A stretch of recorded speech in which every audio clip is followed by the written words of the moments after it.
మీ బట్టలకి సాఫ్టింగ్ ప్రొటెక్షన్ ఇచ్చే సరైన ప్రొడక్ట్ ఎలిమ్ ఫ్యాబ్రిక్ కండిషనర్. హాయ్ హలో నమస్తే, welcome back to our channel. నేను మీ వైషు. సోషల్ మీడియాని ఎంత పిచ్చిగా వాడుతున్నారో, సోషల్ మీడియా అంటే ఎంత ఆసక్తి పెరిగిపోతుందో, దాంట్లో వైరల్ అవ్వడానికి ఎలాంటి పిచ్చి పిచ్చి రీల్స్ చేస్తున్నారో ఈ మధ్య కాలంలో చూస్తున్నాం. ఇంకా ఒక అబ్బాయి ట్రైన్ పట్టాల మీద పడుకుని ట్రైన్ వచ్చేంత వరకు వెయిట్ చేసి ట్రైన్ వెళ్ళిపోయిన తర్వాత ఏదో గొప్పగా సాధించినట్టు ఫీల్ అయిపోయి ఒక వీడియో పెడితే అది ఫుల్ వైరల్గా మారింది. ఆయన అనుకున్నది సాధించేశాడు, కానీ ఇలానే వైరల్ అయ్యాడు కదా అని మనం కూడా చేద్దామని చాలామంది వెళ్ళే అవకాశాలు కూడా ఉన్నాయి. ఇలాంటి పిచ్చి చేష్టల వెనక ఇప్పుడు జనం ఎందుకు అలా మారిపోతున్నారు, ఈ విషయాలని నాతో పాటు మాట్లాడడానికి సోషల్ యాక్టివిస్ట్ కృష్ణకుమారి గారు ఉన్నారు. మేడంతో మాట్లాడదాం. Hello ma'am.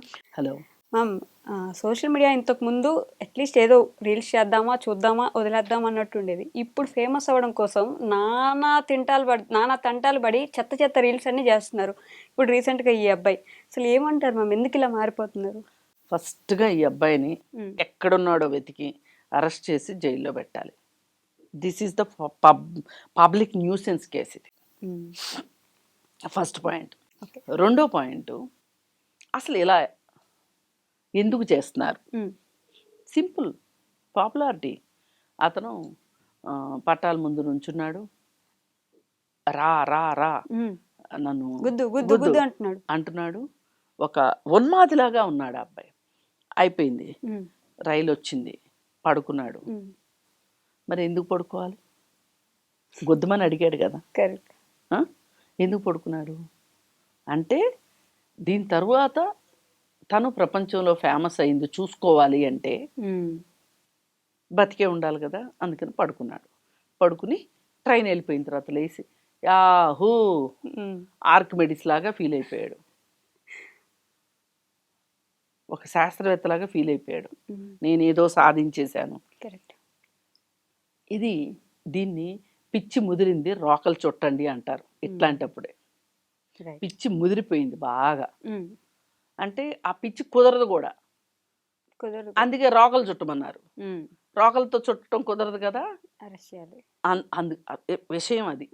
అందుకని వీడి తిన్న కుదరాలి అంటే రోకలు చుట్టడం ఎట్లా కుదరదు కాబట్టి అరెస్ట్ చేసి జైల్లో పెట్టి ఇతనికి మానసికమైన జబ్బు ఉంది అని చెప్పి, ఇతనికి అంటే ఈ మానసికమైన జబ్బు ఇదివరకు మానసిక పరమైన జబ్బుల్ని కొన్నిటిని నిర్వచించారు డాక్టర్స్.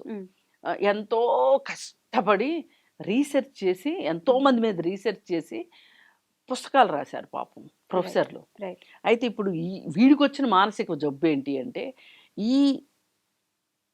ఈ సెల్ ఫోన్ కాలంలో ఈ సోషల్ మీడియా పిచ్చి ఎక్కిన తర్వాత, ఈ సోషల్ మీడియా పిచ్చి వల్ల మనుషులు ఎంత పిచ్చి పిచ్చిగా ప్రవర్తిస్తున్నారో ఇతను చూస్తే తెలిసింది. ఇప్పుడు ఇట్లాంటి వాళ్ళ మీద రీసెర్చ్ చెయ్యాలి అంటే గనక మరి రీసెర్చ్కి ఏం కావాలండి? పిచ్చి పట్టిన వ్యక్తి అంటే ఏదో ఒకటి వాళ్ళకి సబ్జెక్ట్ కోసం పేషెంట్లు కావాలి కదా, వీళ్ళతో మాట్లాడితేనే కదా తెలుస్తుంది వీడికి పిచ్చి ఏ స్థాయికి వెళ్ళింది, ఈ పిచ్చి కుదర్చాలంటే ఏం చేయాలి. రోకలు చుట్టడం అయితే కుదరదు కాబట్టి మరి ఇంకేం చుట్టాలి ఈ పిచ్చికి అనేది తెలియాలి అంటే, స్టడీ చెయ్యాలి అంటే ఇలాంటి వాళ్ళు కావాలి. చేసి వీళ్ళకి ఏ లక్షణాలు ఎప్పుడెప్పుడు వీడిల్లో మార్పులు వచ్చినాయి అని కుటుంబ సభ్యులతో కూడా మాట్లాడి ఒక పెద్ద రిపోర్ట్ తయారు కావాలి. అంటే ఇతను ఒక ఎనాలిసిస్కి కావాలి సబ్జెక్ట్. ఇతను ఈ సబ్జెక్ట్ తోటి ఇట్లాంటి పిచ్చివాళ్ళు తయారవుకోకుండా మనం ఒక రీసెర్చ్ ఓరియంటెడ్ వర్క్ జరగాలి. జరిగితే తప్పితే అసలు ఏ తల్లిదండ్రులకైనా అసలు తమ బిడ్డ ఏ కండిషన్లో ఉన్నాడు, ఈ రీల్స్ పిచ్చి ఎంత దూరం వెళ్ళింది, షార్ట్స్ పిచ్చి ఎంత దూరం వెళ్ళింది, మూలనున్న ముసలమ్మలు కూడా షార్ట్స్ చేసే దుస్థితికి ఇవాళ ఎందుకు వెళ్ళింది ఇవాళ అనేది ఆలోచించాలి. ఇప్పుడు వీడు రైలు పట్టాల మీద పడుకున్నాడు కాబట్టి మనకు కనిపిస్తున్నాడు, కానీ వీడు ఒక వెధవ కింద పిచ్చోడి కింద మనం చూస్తున్నాం. కానీ అసలు ఇళ్లలోనే ఉంటూ ముసలోళ్ళు కూడా ఈ రీల్స్ చేస్తున్నారు, షార్ట్స్ చేస్తున్నారు. వాళ్ళ పిచ్చిని ఏమందాం అసలు? అసలు ఇంత పబ్లిసిటీ పిచ్చి ఎందుకు పెరిగింది మనుషుల్లో అనేది ఆలోచించాల్సిన అవసరం ఉంది. ఇది ఒక పెద్ద సబ్జెక్టు. సైకాలజిస్టులకు కానీ సైకియాట్రిస్టులకు కానీ ఇది ఒక పెద్ద సబ్జెక్టు నన్ను అడిగితే. కరెక్టే మ్యామ్. అంటే ఇట్లాంటి వాళ్ళు ఒక పర్సన్ తీసుకొని స్టడీ చేయాలి. ఎందుకంటే ఇప్పుడు వీడికి ఏం కాలేదని ఇంకొకళ్ళు చేశారనుకోండి, వాడు కరెక్ట్గా టైమింగ్ ఫాలో అయ్యి ఆ టైంకి ఒక ప్రెషర్ వచ్చేసేసి వాడు పడుకోలేదు అనుకోండి, ఏంటి పరిస్థితి? ఇంత ప్రమాదకరమా? అందుకే సజ్జనార్ గారు ట్వీట్ చేశారు. అందుకే నేనేమంటున్నానంటే వీడు ఎక్కడున్నాడు పట్టుకోండి. అసలు వీడు ఒక రకమైన ఉగ్రవాది, సోషల్ మీడియా ఉగ్రవాది వీడు. అలాంటి వాళ్ళని జైల్లో వేస్తే కానీ జైల్లో వేసి స్టడీ చేయాలి. స్టడీ చేసి వీడి లక్షణాలన్నింటినీ అనలైజ్ చేసి వీడికి ప్రాబ్లం ఎందుకు వచ్చింది, అసలు వీడి ఏంటి, వీడు ఏం చదువుకున్నాడు, వీడు ఇప్పుడు ఏం చేస్తున్నాడు, వాడి సోషియో ఎకనామిక్ సైకలాజికల్ కండిషన్స్ ఏంటి అనలైజ్ చేయాల్సిన అవసరం ఉంది.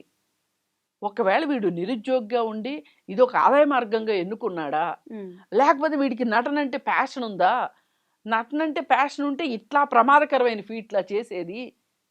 పైగా చేసినోడు చేసినట్టు ఉండకుండా వాడి వీపు వాడి జబ్బు వాడు చరుచుకోకుండా నేను ఎంత తెలివైనోడిని అది ఇదని అనుకోకుండా ఊరందరికీ చూపిస్తే ఇప్పుడు ఏమన్నా ఒక చిన్నపిల్లాడికి చేయాలనిపిస్తుంది, చేస్తే ఇది ప్రమాదం. అందుకని ఖచ్చితంగా వీడు ఎక్కడున్నా సరే వీడిని పట్టుకొని వీడిని అరెస్ట్ చేసి వీడికి చికిత్స చేయాలని చెప్పి నేను కోరుకుంటున్నాను. తద్వారా ఒక సైంటిఫిక్ అనాలిసిస్ తీసుకుని వచ్చి తల్లిదండ్రులకి అవగాహన కలిగించాలి సొసైటీలో ఉన్న వాళ్ళకి. ఎస్పెషల్లీ ఈ రీల్స్ ఈ షార్ట్స్ చేసే వాళ్ళందరినీ ఒక చోట పిలిచి కూర్చోబెట్టి వీళ్ళు ఇన్ఫ్లుయెన్సర్లా ఫీల్ అయిపోతున్నారు. వీళ్ళు ఏదో సొసైటీకి వీళ్ళు కాంట్రిబ్యూషన్ చేస్తున్నట్టు ఫీల్ అయిపోతున్నారు. కాదమ్మా, మీరు చేసేది ఈ సొసైటీకి మీరు మంచి కంట్రిబ్యూషన్ ఇవ్వట్లేదు, ఒక చెత్త కంటెంట్ జనాల్ని మొహాల మీద వేస్తున్నారు, మీరు ఒక గార్బేజ్ లాగా తయారయ్యారు అని చెప్పి చెప్పాల్సిన అవసరం ఉంది.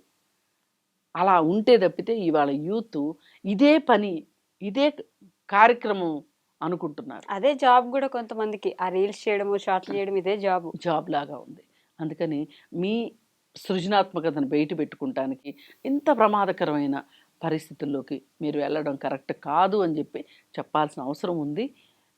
ఏది ఏమైనా నేను మళ్ళీ నొక్కి చెప్పేది ఏంటంటే అతను ఎక్కడున్నా అతన్ని అరెస్ట్ చేసి జైల్లో పెట్టాలి. Okay ma'am, thank you so much. Thank you so much.